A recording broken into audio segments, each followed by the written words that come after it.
This podcast is supported by listeners like you. We're grateful for your tax-deductible donation at newthoughtphilly.org or the link in the episode description. A practical prayer is a prayer that works. These discussions between Reverend Bill Marcioni and Carol Lawrence dive into the details of how it works and how to work it. Reverend Bill is a New Thought minister and the author of Practical Prayer for Real Results. Your new life begins with a new thought. Carol Lawrence is on a spiritual quest, finding the New Thought teaching after decades on the pulpit in 3 different traditional denominations. I've got some questions. Together, they're exploring the philosophy and activities that come together from many of the world's religions to create the practical spirituality that is New Thought.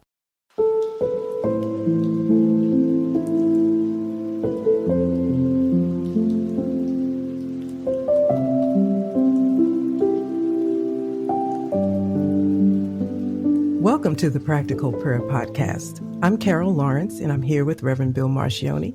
And today we're going to talk about 10% better, but he'll explain what that means. Better than 10% better, because we've talked about that before, and that brought up further questions. Okay, so better than 10, we go on to 15%? The percentage doesn't make any difference. We want to dive into 10% better and what that means and how that relates to our belief system. Works for me.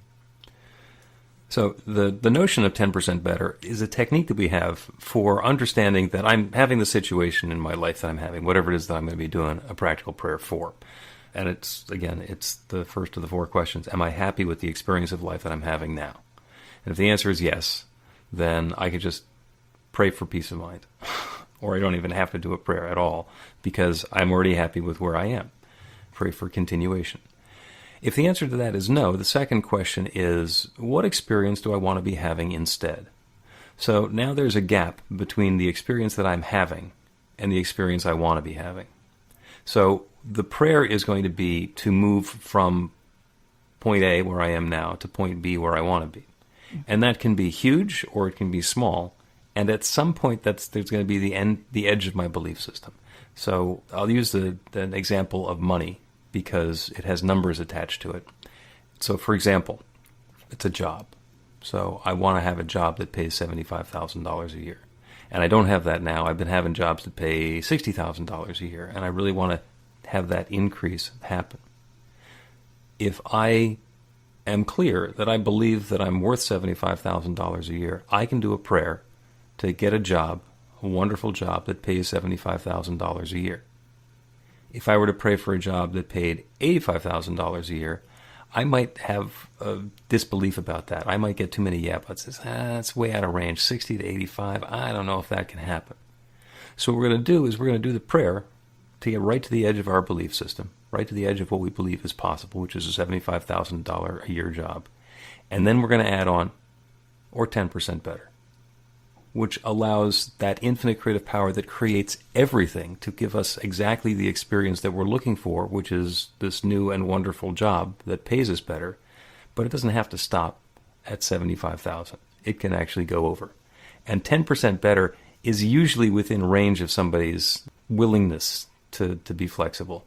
Yeah, plus or minus 10%, I can handle that. It's supposed to be there at the top of the hour. If I'm 10 minutes early, 10 minutes late, it'll be okay. More than that, there's going to be a conversation or need to be an apology or a note or whatever it happens to be.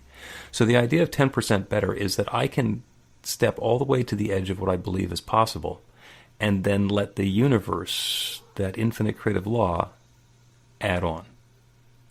Gotcha. Pushing it as far as I can possibly imagine or believe. Yeah, and then allowing a little bit more room. And we sometimes also pray for this or something better because we don't want to box that infinite creative power into our limited thinking. Sometimes we just don't have the imagination for how great it could be. And we're playing it small and we're praying small. And the only limitation in what we're going to experience is what we believe is possible.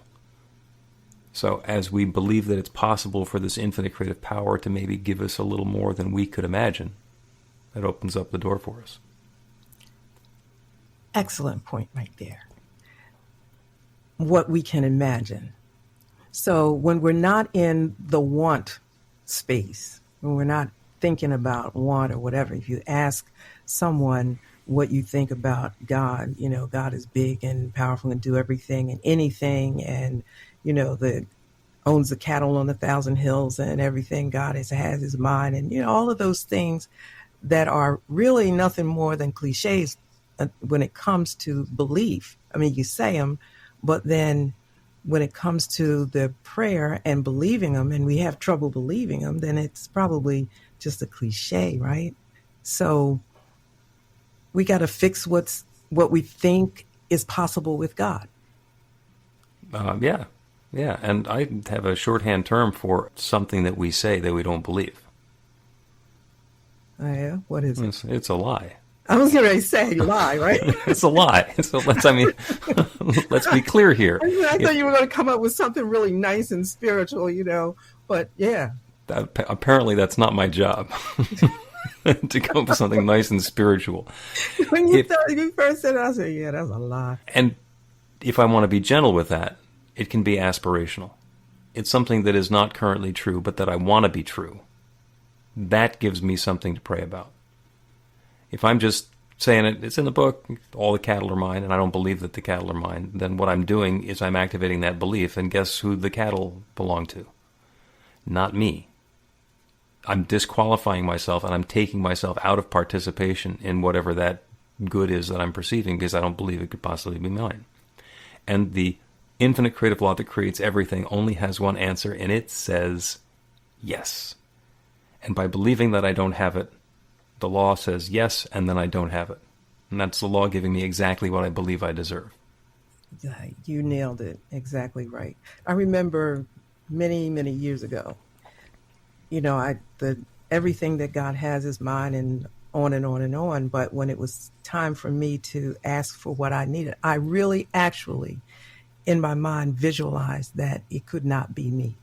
It couldn't be mine. I mean, God has all this stuff, and that's true, but it's only for certain people, or can't be me. And it wasn't always mixed up in, my culture or anything like that. It was simply just, I guess, I didn't think that I qualified or I was worthy of it. Mm-hmm. I don't know where that came from. Like, how much do you have to be worth before you can expect a certain amount from God? I remember when I got into corporate America in the early 80s, and I didn't know anything about salary negotiations or anything, and they give you an application and say, what kind of salary are you expecting? And I'm thinking, I don't know. I don't know. I mean, how do you do this? And there weren't any books at that time, and I didn't know anybody who was in corporate America at that time. I just kind of fell into a new world. And so I just said, okay, I'm going to pull a number out of the air. And somebody pulled me aside and said, that's not enough. You should ask for more. And I thought, okay. In fact, it was the person who recommended me and looked at it and said, no, you should ask for more. And I thought, what the heck? So I doubled it to see what that meant. And I got it, right? I got it. I was like, okay, wait a minute. Maybe I am worth a little bit more than I thought. But, it's like that. Exactly. That was a failure of imagination. You couldn't imagine that you were worth twice as much, so you asked for something that you thought would be reasonable because you didn't understand all of in that case, the salary that was available. And as soon as you got your thinking straightened out with the help of the person who recommended you, you staked your claim, and the answer was yes. And that's the same thing that happens spiritually when we're doing our prayer work. If I believe that I'm only worth this much, then I'm only going to get that much, and that's because the universe is giving me everything that I believe I deserve. Yeah. So I think I'm getting ready to answer my own question, because I later down the line in my career realized that when you not asking for enough could cost you the opportunity. Because if you think you're not worth it, you don't see the value in yourself, and you don't fit in, right? Because you don't. Oh, if somebody's applying for a job as the CEO of a $20 million company and they ask for $75,000 a year, they're going to be ruled out. No, our CEO makes more than that. So if you think that's what our CEO is worth, then bye-bye. Yeah, and you don't know the scope of the job if you think that that's all it is. Right. So it applies here the same way. And so then I go back to the purpose. I go back to the purpose, right? I got to see if you love the purpose. That's your favorite.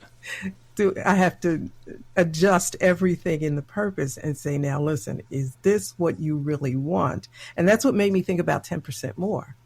Is this what you really want? Or are you being afraid to ask?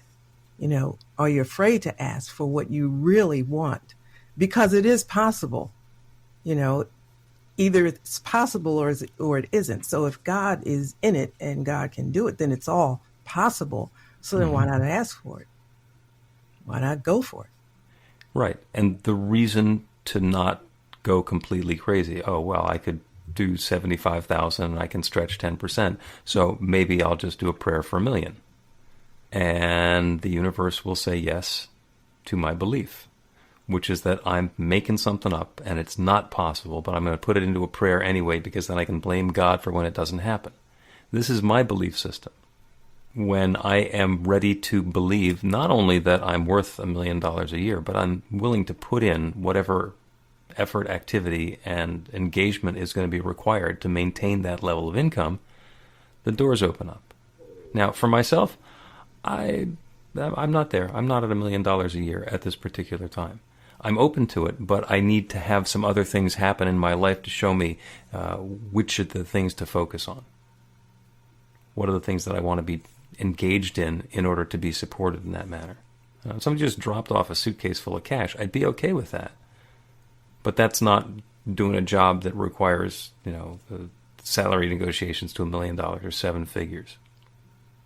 That's my belief system. I think I get it, but there's some things I'd like you to clear up, a little bit fuzziness there. Okay, so I tell you what, we're going to take a break first, and then we're going to do that. Okay. You can put practical prayer to work in your life, and Reverend Bill Marcioni can help. He is offering an online class that teaches you to create your own practical prayer in 5 weekly 1-hour sessions. The final hour brings your practical prayer together, anchored in live original music by a notable New Thought musician. Practical prayer is based on the most effective prayers found in religions and spiritual practices all over the world. Use it to deepen ever more fully into the truth of your spiritual nature. It's the core of a transformational spiritual practice that's simple, even if it's not always easy. Reverend Bill is also available for private spiritual counseling prayer sessions. Together, you'll lean into the challenges you've experienced in life and explore the transformation that's possible through practical prayer. You'll uncover old, hidden beliefs and uproot them to make way for the life of your dreams. Everything you need to know is on the website at b-v-light.com. That's b-v-light.com.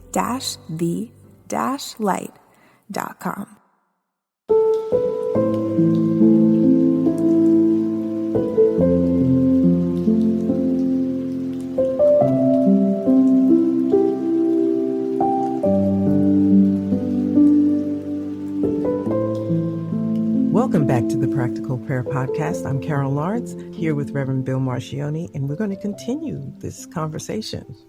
You were saying you could ask the universe, you could ask Spirit for $1 million, but right now you're not there. Could you say that a little bit more? Because people want 1 million. I'm saying 1 million, but everybody's talking billions now. But I was talking about $1 million a year. That was like annual salary. Okay. And it's because I don't have a concept of the value proposition that would have me be offering something that somebody is going to be paying $1 million a year for. I know that I can. I know that I have that ability. This podcast is the sort of thing that could easily be on a broadcast someplace with lots of advertising revenue coming in, and we get to be stars. And it's exactly the same work, but enough people have found it to be valuable that puts a premium on it. Once that starts getting some traction, I get That's the 10% better. So I'm doing this work, and I'm just using this as an example. I don't have a huge expectation that I'm going to be wealthy and retire on mailbox money from this podcast. I'm perfectly okay if it does. So I'm doing the work, and in a circumstance where those things start changing, where there are lots and lots of people who are listening, and there's lots of results that are coming in, and there's a whole bunch of enthusiasm for the work that I'm doing, then I will be able to get a clearer picture of just exactly how I get to engage in the world so that that can come about.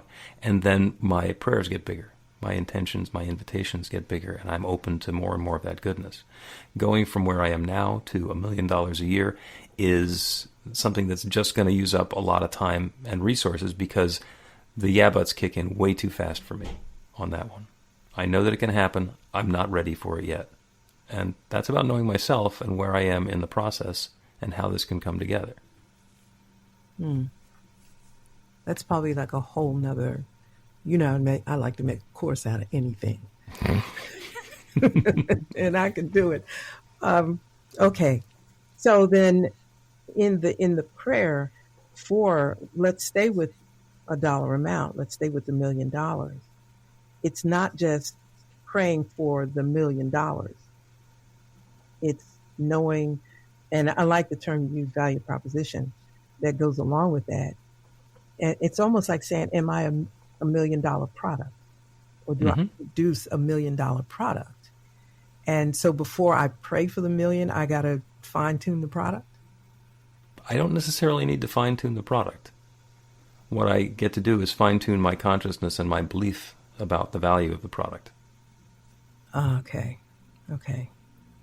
So actually, the product could be worth $1 million, but you got to believe that it is. And until then, I'm holding back the $1 million. The product can be fabulous, and the $1 million will wait until my understanding of the value proposition of the product gets there. That's pretty cool. Yeah, I'll put it in different terms. A lot of times people come and they want to pray to get a job. And they want a job that pays this amount, and they want to be doing this sort of thing, and this is the schedule, this is the geography they want to be in, etc., based on their education, their background, the things they know how to do. And they look for a job. And when I do the prayer, it's never about them getting a job. It is always about, because their employers don't say, hey, let me give out some jobs. I got jobs to give out today, and I need to find people to give them to. That's not the way it works. What happens is the hiring manager says, we have something that needs to be accomplished, and I need, and they use the term, a human resource. I need a person who can take this responsibility on and execute on what needs to be done so that the company and the product and the work and the customers and everything else can fit together in a way that brings in revenue and supports everybody and lets the company grow. So the prayer that we do is for the person who wants the job to be that resource. These are the gifts and skills and talents and abilities that I have, that I'm bringing to the table, that I'm offering up. My willingness to take my experience and my education and rent that out on an hourly or an annual basis to support the mission of my employer, because I'm on board with us all being successful. And that's what I'm going to do. When we open ourselves up to that possibility, it's no longer looking for a job. It's about fit. It's about what's the organization where my gifts, skills, and talents fit in with the organization's missions and requirements for a human resource. And that makes the salary negotiations really easy, because everybody's on the same page. Oh, this is the right person. This is how much they need to get paid. Let's do it. Let's make it happen. Yeah, while you were talking, I was thinking about Neville Goddard, who I like, who sometimes seems to be totally nuts, but but I like him. Seeing the finished product, in a sense, and myself fitting into the environment that I want to be in. Like, I want to be the perfect match. So seeing myself there kind of lets me know what I have to do to get there, in a way. I mean, I know I'm not making it happen, but I do have a part in it. I do have a part in it. So my part is to work on myself, the product, to fit into the space that I want to be. In some cases, and it's not always necessary that you figure it out. what you can do using that same technique is to see what the finished product or the end state circumstance is. What is it that I'm desiring? And that's the second question. If I'm not happy with the experience I'm having now, what's the experience I want to be having? And that lets me get an understanding of where I want to go. Mm-hmm. Now, I may not have any idea of what work I have to do on myself, or what steps are going to be involved, or what resources are available, or who to call, or which website to go. I might not know any of that. And there is one infinite power that knows everything. That divine mind of God, that infinite intelligence, shares itself through all of its creation. So everything that is known in the mind of God is available everywhere. So I don't need to figure it out myself by putting two and two together in my daily life. I can understand what the destination is going to be. I can go into prayer. I can open myself up to new possibilities. I can let go of any disbelief that I have. And then suddenly the phone rings, and it's a friend of mine saying, hey, there's this guy who's looking for somebody, and I think you'd be a really good fit. The number of prayer work stories of wonderful results that start with, I was just sitting there, and then all of a sudden out of the blue, the phone rang, and of course, unless you've scheduled a call, that's always how the phone rings. But it makes it so dramatic. I was just sitting there, and then out of the blue, the phone rang, and somebody offered me whatever. I see that. Absolutely, I do. But you said there's not always something that we need to do. And so, this is Carol, right? This is me. Mm-hmm. And this is a comfort area. This is a comfort zone that I have for myself. I believe that everything that we need to know is out there in the mind of God.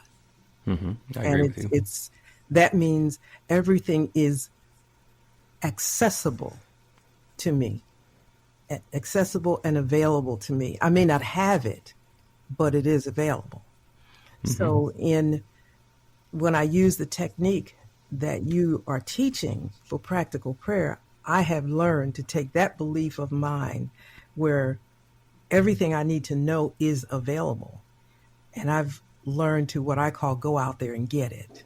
Mm-hmm. Or if not get it, open myself up so that I receive it or I recognize what's already there in front of me or around me. And when that happens, I need to do something with what just came to mind, or what just came up. Sometimes I need to brush up on something, and thank God now we have YouTube. So if you need something in a hot minute, you can go figure, the information is there, you can go get it. And that's like maybe 5 minutes before I began to pray, I didn't even know what I didn't know. And it came to me that now I know it, go to YouTube and you get it. That's this kind of stuff that I believe, I don't want to gloss over that there are things that happen and we participate in it. We got to pay attention if nothing else, mm-hmm. because I would love to have the phone ring right now today. What is this, August 26th? It would be great if that phone would ring today, twice.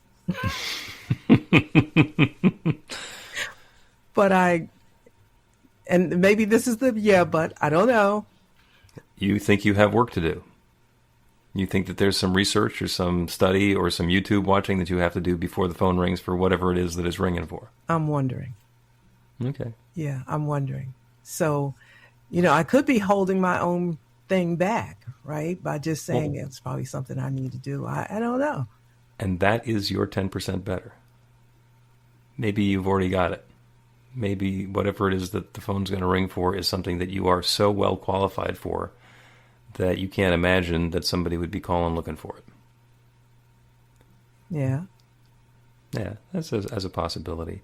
A lot of times the prayer that I do, the affirmation part of the prayer, the realization step, is that I am divinely guided to take each next perfect step. Yes. And I love that one because that is exactly the dance that you're talking about. Divine guidance is that infinite mind alerting me, whether it's the still small voice or a billboard that shows up as I come around the corner, telling me what is mine to do, what is next for me. So that's the guidance part of it. I'm not just guided in each step. I'm guided to take each step because there's some stuff that's mine to do. And if I just sit there looking at the billboard saying, isn't it cool? that Billboard told me I could call this 800 number and the fabulous thing would happen. If I don't call the number, if I don't do my part, if I don't take the step, then what I'm saying is that I don't believe in the process. I'm not willing to do my part. Mm-hmm. So I'm divinely guided to take each next perfect step and allow the unfolding. And then what happens is once we take a step, there's either refinement on the guidance or additional guidance, and then we get to take another step and another step and another step. And that is how we make progress. That is how we unfold into whatever that desired state is that, was in the second question. Mm-hmm. So maybe this is another episode, but we'll see. You'll let me know when I put this out there. You're waiting for the next step or the divine guidance. Perfectly willing to take it. You got to look for it. You have to be alert. And here it comes. So you take it, and then you take it. But then, there's like what else, and the what maybes, like what if, Is this really the right step for me to take?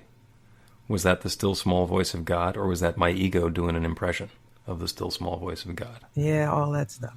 Yeah, okay. Well, and that's a very real question, because sometimes we sit in meditation, we do the prayer for that divine guidance, and we get an idea, and it seems like it's a really great idea. We're figuring out how it's going to work together, and later on we find out that was just our ego saying, this is how I want it to go. And that voice can sometimes sound like that still small voice of the infinite. So the thing to do, interestingly, with that is resist. So, okay, I've got this brand new half-baked idea that I'm really enthusiastic about. Let me try not doing that for a little while. Let me try continuing the prayer to be open to guidance. Because if it's actually guidance, it'll show up again. And if it's some ego-expressed half-baked idea, your ego will probably change its mind to come up with something different, and it'll go away. So yeah. a little bit of resistance at that particular time when we're looking for this guidance. If that's spirit calling, the spirit will call back. Yeah, it's infinite. It's got time. That is so great. Let's see. This is 2021, and so I met you in the summer of 2020. So here's my question: where were you in like 2015? When I could have used those words you just said. And I hope this might be helpful to some people. You want to be spirit led and respond to everything you think that you can do. And I could wake up in the morning and I would have a new idea every morning. It's like maybe 4 or 5, which one you want to do. Mm-hmm. And you think that it is spirit, saying you could do all that. And so then it's not long before you got 10 things on the plate. And for me, I'll speak in our terms. Okay. I got 10 things on the plate. I wish I only had 10 things on my plate. That morning. Yeah, I know. Okay. And then keep adding and adding and adding. Okay. And you can do them all. You can do them all, but you can't do them all at the same time, Right. And which one is yours to do? So I didn't start asking that question until I was like completely almost worn the heck out. Which is everything is not yours to do just because you can. Right. And right. I didn't know practical prayer that would help me figure that out at the time. So I went through a period of time feeling guilty for not doing everything that I was able to do or that I might have been gifted to do or skilled to do. And, I'm not big at in delegating, because I'm just like a nerd where that's concerned. I wanted to say something else, but somebody will figure out the right word. I expect your 150% on something that I ask. And if you're going to come in at 90, that is not acceptable. So therefore, I'm doing it all myself, which is really crazy. And then I like throwing up my hands. Look, I can't do all this stuff. I don't know what to do and blah, blah, blah. Now I'm mad at God because you're not sending enough instructions down here. The pithy saying describing what you're talking about is you can do anything, but you can't do everything. Mm-hmm. And that's where the guidance comes in. Not what is the sum total of everything I'm going to accomplish in my life, but what is mine to do next? What is mine to do now? In 2015, I was already doing this stuff. We had the meetup, we had the website, we had the e-newsletter. It is completely possible that you could have found me in 2015. It's good that you found me when you did. The timing is working out, I think, really well. Letting go of the frustration of how valuable this might have been to have a 5-year head start. If you were to take it back to where was I in 1995, it's like I didn't know any of this stuff then. I was not ready. And you were already bristling a little bit at some of the stuff that the traditional religion was giving you, but not ready to make a break yet. So we've been getting closer and closer and closer for this to have happened. And I'm not gonna second guess the infinite about why or why not. Eventually that will be revealed to us, maybe. And the number of times that we almost intersected, or perhaps even did but didn't notice it along the way, which will then come up being rather comical, because I found that that's happened in a lot of experiences. Can tell some anecdotes, but I'm not going to. Let us take a break, and when we come back, we're going to do a prayer for our perfect work. Oh, that sounds great. It sounds exciting, actually. Learn to put practical prayer to work in your life. The steps are simple to learn and let you begin to get real results to create the life of your dreams immediately.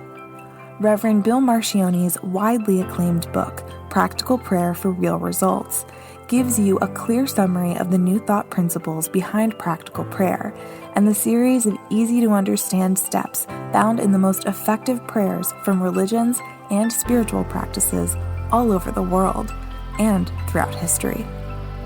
Practical prayer is not a replacement for your religion or practice.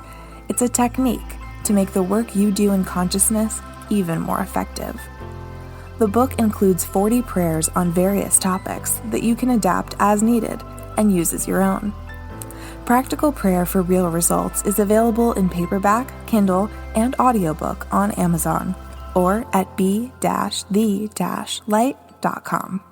That's b-the-light.com.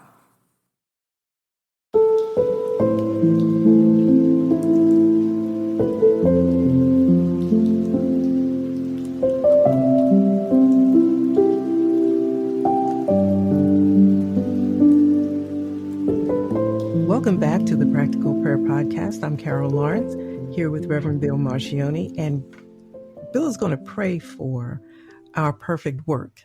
And I said that was interesting, but that's not the right word. That is exciting. Exciting. It is. It's exciting. Like, I'm already excited to hear the prayer, and my mind just actually went into this afternoon because it just really flipped right into this afternoon, because I'm going to know what my perfect work is, because I got a few things laid out. And I'm going to know what the perfect thing is, and I'm getting on it this afternoon. So go for it. All right, here we go. This is our prayer for our perfect work. And work is not necessarily the same as our job, and it's not necessarily tied into our finances and our experience of prosperity.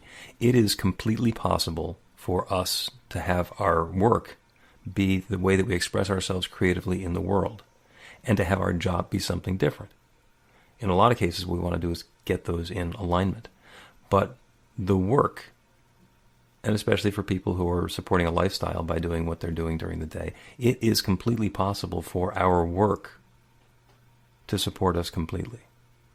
Whether that's financially, or emotionally, or spiritually, or in our relationships, whatever it happens to be. So the prayer in our perfect work is to acknowledge and understand that we have these skills, these talents, these gifts, these unique attributes that make us who we are. And everybody has a different combination. Everybody is perfect in their own specific and unique way. So the prayer for perfect work is about understanding what those gifts and talents and skills are, and then open ourselves to an opportunity to share those and be supported in sharing those gifts in whatever way is going to be helpful to our lifestyle. And that might be by being able to feed the homeless, because that fills and feeds us, because we don't have a concern about money for ourselves. Or it might be in having a wonderful opportunity to go to a job where I have fabulous colleagues and a wonderful mission for the company, and I'm able to support newness coming into being, and I get nicely compensated for that. In the service industry, it can be somebody who's waiting tables or even collecting trash. It doesn't need to be a drudge. It can be an opportunity. I can say my job is going around and picking up trash that other people have left lying around. Mm-hmm. Or I can look at that same job and say, my gift is the time and the willingness that I have to do this.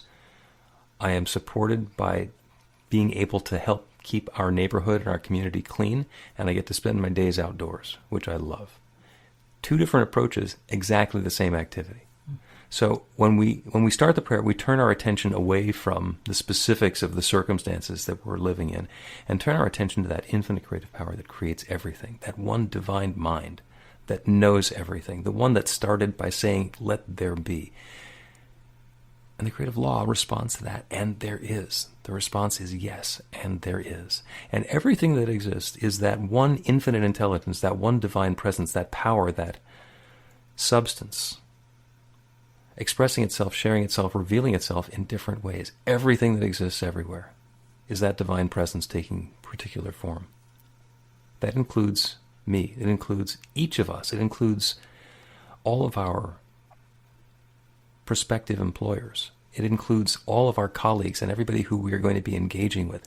Everything is that divine presence shared in its own specific way. That's true of everyone who's listening to me right now. And so I know that we are each divinely guided with the awareness of our specific gifts and skills and talents and abilities and willingness and openness.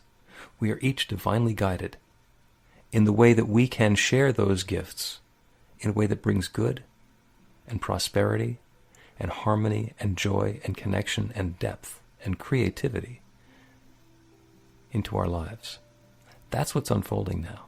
That infinite creative power that creates everything is allowing and enabling and uplifting us to create something new and wonderful by sharing those gifts that we have, by allowing us to connect with an employer or with a client or with an opportunity or with an organization or with whatever it is that's going to be uplifting for everyone involved. And it's not about getting a job to get something from somebody else.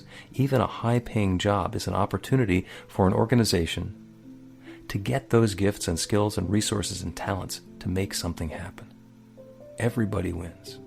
Everybody wins, and this is how our perfect work is showing up. I'm grateful for it. I'm grateful for the wonderful way that these stories are coming about. I'm grateful for the experiences of each one who is listening to me now.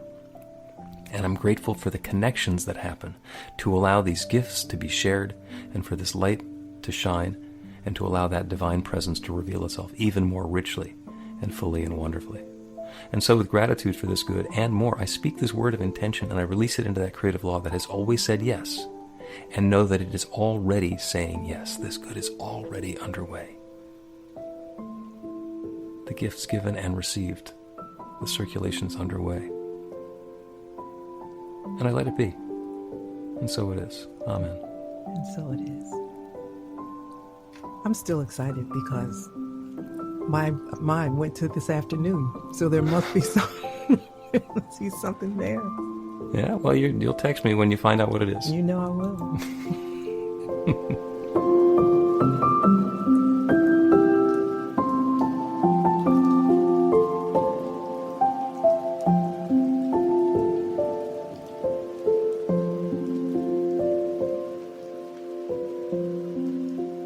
The Practical Prayer Podcast with Reverend Bill Marcioni and Carol Lawrence is a production of BeTheLight.com. be-the-light.com, where you can find more information about practical prayer for real results. Our theme is by Music of Wisdom.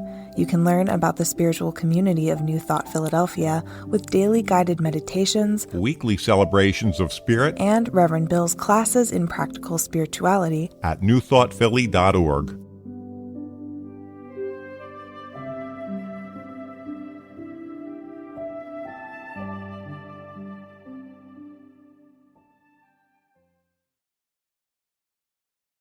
This podcast is supported by listeners like you. We're grateful for your tax-deductible donation at newthoughtphilly.org or the link in the episode description.